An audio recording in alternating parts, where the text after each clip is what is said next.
Hey guys, a quick update. I know it's been like 2 weeks and change since I've posted anything. So I've been chasing this vibration problem. Played with the rear diff. I think I'll include that in the video. How I changed the pinion angle, which seemed to help it out a little bit. Got the vibration to push up to about 45 miles an hour instead of 35. Played with it a little bit yesterday. So what I finally found out, which you'll see here in a little bit, is the drive shaft's got a wobble to it. About, I don't know, maybe not quite 100 thousandths run out, but I think that's primarily where my problems are coming from. So I'll include that little snippet in there of what that looks like.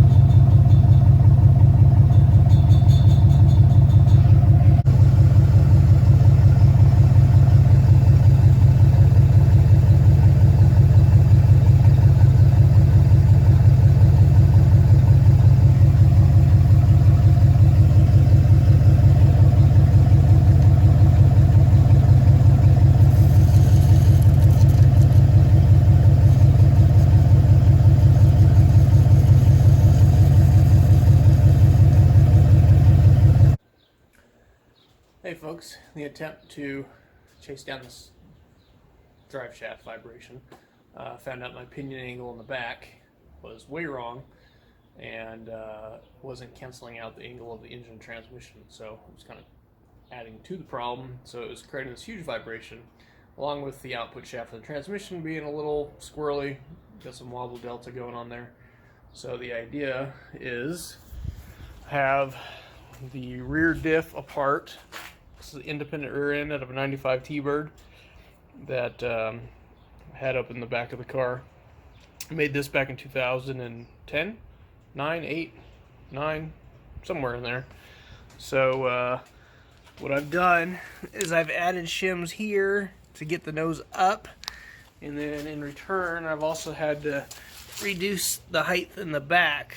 So I'm going to fill in this gap with a little piece of material I have here, and then weld these new brackets on here. Now lower the back of the diff, raise the nose up about 3 or 4 degrees. So that's about what the engine is. It's about 4 degrees down, so I need the back to be 4 degrees up to cancel each other out. And so that's what I got going on. I'm also chasing some wobbly, wore out upper bushings on that one. And the one on the other side was even worse, and I already popped it apart, and I have one I could replace it with, and I got some more coming in from O'Reilly's tomorrow. So just a quick update. You can see in the back, I was able to drop this down into this little ditch I made, 1/4-inch plate with some bolts through it, some holes, the bolt. Hopefully this doesn't flop around as much as it used to. It seems to be quite a bit better anchored. So now it's got to get shoved back up underneath the car. Oh, there we go. You can see some of the holes here, and back here that it mounts to, and on the other side, another hub over there. But yeah, so there we go. Oh, what's here? So from yesterday, welded that there, got the back of the diff dropped down a little bit further. The front's shimmed up a little bit more.